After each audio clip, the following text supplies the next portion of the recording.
ঘুমোবো আমি, ঘুমোবে তুমি, গল্প শোনাবে ঘুম পড়ি, হালকা আলো চোখ বন্ধ। চলো একটা গল্প শুনি, রাতের গল্প বাংলায়। আজকের গল্প ব্রাহ্মণ আর ব্রাহ্মণী। পাড়া গায়ে এক ফলারে বামুন ছিল।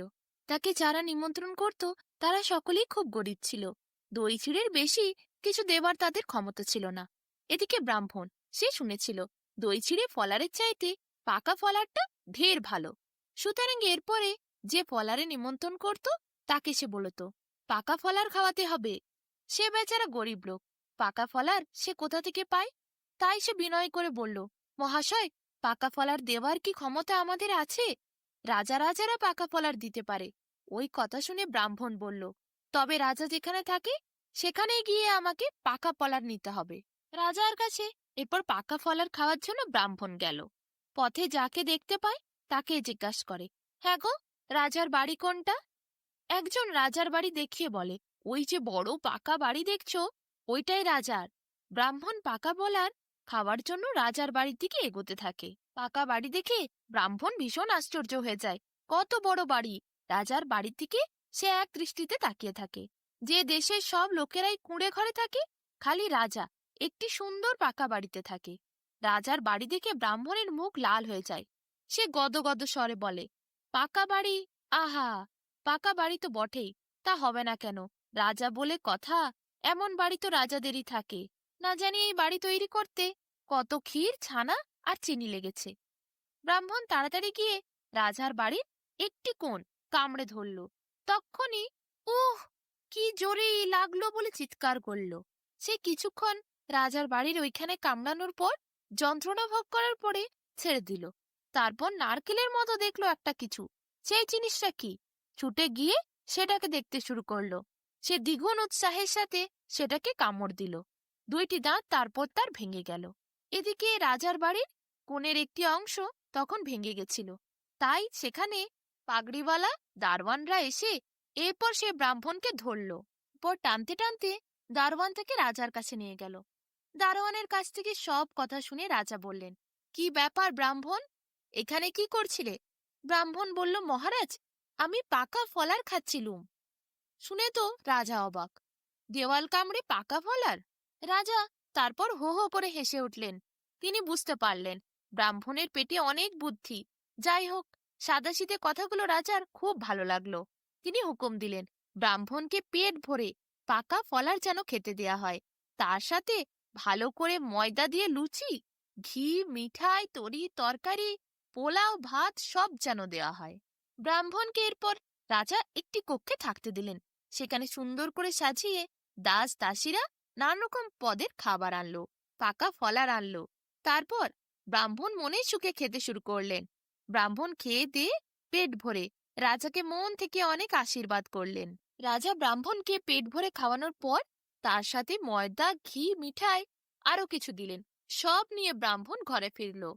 এরপর বাড়ি গিয়ে ব্রাহ্মণ সবটা স্ত্রীকে দিল। পরের দিন ব্রাহ্মণ আবার রাজদরবারে এলো রাজাকে ধন্যবাদ জানাতে। রাজা তখন জিজ্ঞাসা করলেন, আমি যে আপনাকে দিয়েছিলাম ঘি, মিঠাই, ময়দা, আপনি কেমন খেলেন? কেমন পাকা ফলার বানালেন? তখন ব্রাহ্মণ বলল, অতি চমৎকার খেয়েছি, কিন্তু পাকা ফলার সে কি আর মন্দ হতে পারে? তবে গুঁড়োগুলো গলায় বড্ড আটকে যাচ্ছিল। জল দিয়ে গুলে নিয়ে শেষে তরল করে খেতে হলো, কিন্তু অর্ধেক খেতে না খেতেই বমি হয়ে গেল। ময়দা আর ঘি দিয়ে যে লুচি তৈরি করতে হয়, ব্রাহ্মণ বেচারা সে জানতই না। কাজেই সে কাঁচা ময়দাগুলোকে ঘি আর মিঠাই দিয়ে মেখে খাবার চেষ্টা করেছিল। সহজে তরল হয়নি দেখে সে তার সঙ্গে জল মিশিয়েছিল। সেটাই তার বউ আর সে দুজন মিলে খেয়েছিল। খেতে অবশ্য তার ভালো লেগেছিল, কিন্তু সেই স্বাদ কি পাবে? পেটে রইল না আর, সব বেরিয়ে গেল বমি হয়ে। রাজা দেখলেন এই ব্রাহ্মণ বেটা লুচি তৈরি করতেও জানে না। তিনি আর কি করবেন? লুচি খাওয়ানোর জন্য একজন তার রাঁধুনিকে ডাকলেন। সেই রাঁধুনিকে রাজা হুকুম দিলেন, তার বাড়িতে ব্রাহ্মণ গিয়ে খাবে, সে যেন ভালো করে তৈরি করে রাখে লুচি, আর তার সাথে সুন্দর সুন্দর খাবার, পাকা ফলার খেতে ব্রাহ্মণের যেন কোনো অসুবিধে না হয়।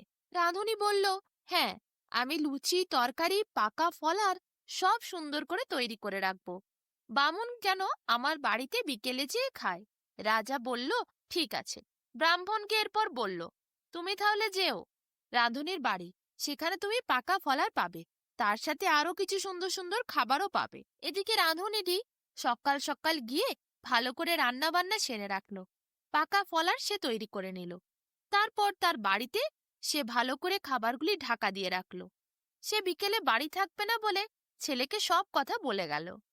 বিকেলে ব্রাহ্মণ এলে সে যেন খাবারটি ওই ব্রাহ্মণকে দিয়ে দেয়। ছেলেকে এই হুকুম করে সেই রাঁধুনি কাজে বেরিয়ে গেল। এদিকে ব্রাহ্মণ সে বিকেল হতে না হতেই চলে গেল সেই রাঁধুনির বাড়িতে। রাঁধুনি ছেলেটি কিন্তু ভালো ছিল না, তার একটি বন্ধু চোর ছিল, তাই তার কাছে সে ভালো করেই চুরিবিদ্যে শিখে ফেলেছিল। বামুন যেই এলো ছেলেটির মনে পড়ল তার রাঁধুনি বাবা বলে গেছে যে বামুন এলে ভালো করে যত্ন করে লুচি সন্দেশ আরো যা যা বানানো আছে সব খাওয়াবে। ছেলেটি দেখলো তার বাবা 2 সেরের বেশি লুচি, তার মতো তরকারি, মিঠাই, সন্দেশ সবকিছু সুন্দর সুন্দর খাবার প্রস্তুত করেছে। খানিক লুচি আর খানিক তরকারি বামুনের জন্য রেখে সে সব খেয়ে নিল, তার বন্ধুর জন্য কিছু রাখলো। এদিকে বামুনের জন্য মাত্র 4টি লুচি আর একটু তরকারি থালায় করে সে নিয়ে গিয়ে দিল। বেচারা বামুন সে জন্মেও লুচি খায়নি, তারপর এত চমৎকার লুচি! বামুন তো একটু খেয়েই কি চমৎকার বলে উঠল। কিন্তু ওই 4খানা লুচি খেয়ে তার খিদে আরো বেড়ে গেল। সে খুব দুঃখ করতে লাগলো, আহ, এত সুন্দর লুচি যদি আরেকটু পেতাম।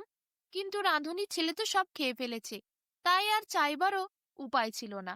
লজ্জায় সে চাইতেও পারেনি। আর রাঁধুনির ছেলে সে দেবার কোনো কথাও বলেনি, দেবেই বা কি করে, সব তো তার পেটের মধ্যে, আর বাকি যতটুকু আছে সেটা তো বন্ধুর জন্য তোলা। রাঁধুনির বাড়িতে খাওয়া দাওয়া করে বামুন একটু শুকনো মুখেই নিজের বাড়ির পথ ধরেছিল। রাস্তায় তার দেখা হলো রাঁধুনির সাথে। তার মনে এত দুঃখ কেন, কি হয়েছে? তখন রাঁধুনি যে জিজ্ঞাসা করলো, বামুন বলল, খুব সুন্দর হয়েছে, কিন্তু আর খানিক যদি পেতাম। এই কথা রাঁধুনিকে ব্রাহ্মণ বলল। আর সেই সময়ে রাজার প্রধান ভাণ্ডারী রাস্তা দিয়ে যাচ্ছিল। সে নিজের হাতে সেদিন সকালবেলা ফলারের জন্য বামুনকের জন্য 2 সের ময়দা আর তার সাথে অন্যান্য তরিতরকারি জিনিস, মিষ্টি, সন্দেশ, সবকিছুর জিনিস মেপে মেপে ওই রাঁধুনিকে দিয়েছিল। ফলারের কথা বামুনের মুখ থেকে শুনে বলল, কি ঠাকুর মশাই, যদি আর খানিক মানেটা কি? আপনাকে কয়খানা দিয়েছিল? বামুন ফলারের কথা শুনে বলল, 4খানা পাকা ফলার আমাকে দিয়েছিল। ভান্ডারী সব বুঝতে পারল। সে বলল, ঠাকুরমশাই, আমি 2 সের ময়দা দিয়েছিলাম, তাতে 4খানা লুচি হয় কি? ব্রাহ্মণ বলল, সত্যিই আমাকে 4খানাই দিয়েছিল, কিন্তু খুব চমৎকার লেগেছে। ভান্ডারী বলল, 2 সের ময়দাতে কত লুচি হবে জানেন? আপনার তো আন্দাজই নেই। আমার মনে হয় ওই রাঁধুনির ছেলে সে সব লুচিগুলো খেয়ে নিয়েছে। আপনি এরপর যান, একেবারে মাচার ওপর উঠে যাবেন, দেখবেন সেখানে আপনার লুচি আছে কিনা। ব্রাহ্মণ বলল, তাই নাকি? তুমি বেঁচে থেকো বাবা। এরপর ব্রাহ্মণ পা বাড়ালো রাঁধুনির বাড়ির দিকে। এদিকে রাঁধুনির ছেলে সে ওই ফলারের 4খানা লুচি বামুনকে খাইয়ে বিদেয় করে দিয়েছে, আর তার চোর বন্ধুর কাছে গেছে। সেখানে গিয়ে চোরকে বলল, কিরে বন্ধু, কি করছিস? চল, মাচার ওপর অনেক লুচি আছে, তুই শিগগিরই চল, তোর জন্য লুচি রেখেছি। পর সে বন্ধুটি খুব খুশি হলো। রাঁধুনির ছেলের সাথে সে এলো মাচার দিকে। রাঁধুনির ছেলে আর তার চোর বন্ধু দুজন মিলে লুচির ঢাকনাটা খুলবে, এমন সময় সেই ফলারে বামুন এসে উপস্থিত হলো। কথা নাই বার্তা নাই, হঠাৎ করে মাচার ওপরে কি করে এলো? দুজনে তো দেখে অবাক। বামুনকে দেখে তারা ভয়ে ছুটে চলে গেল। তারা চলে যাওয়ার পর অনেক লুচি, সন্দেশ, মিঠাই, তরকারি সব সাজানো দেখে পেট ভরে বামুন সেখানে খেতে বসে গেল। খুব আনন্দ করে বামুন খেলো। এরপর রাঁধুনি সেই সময় ব্রাহ্মণের কাছে এসে উপস্থিত হলো। ব্রাহ্মণের কাছে রাঁধুনি ক্ষমা চাইল, তার ছেলের কাজের জন্য সে খুবই দুঃখিত। ব্রাহ্মণ কিন্তু রাঁধুনিকে বলল, তাতে আমার কোনো দুঃখ নাই, আমি যা লুচি খেয়েছি অতি চমৎকার, আমার খুব ভালো লেগেছে, কিন্তু এ বানায় কি করে? তুমি বাবু আমার বাড়ি গিয়ে আমার গিন্নিকে এসব বানানো একটু শিখিয়ে দাও। রাঁধুনি খুব খুশি হয় ব্রাহ্মণের কথায়। সে এরপর ব্রাহ্মণের বাড়ি যায়। ব্রাহ্মণের বাড়ি গিয়ে পাকা ফলার কিভাবে বানাতে হয়, তরকারি, লুচি, সন্দেশ, মিঠাই সব বানানো শিখিয়ে দেয় ব্রাহ্মণের বউকে। তারপর থেকে ব্রাহ্মণের আর কোনো দুঃখ ছিল না। তার বউ শিখে যাওয়ার পর তারা লুচি বানাতো। মাঝে মধ্যেই লুচি, তরকারি, সন্দেশ, মিঠাই সব খেত।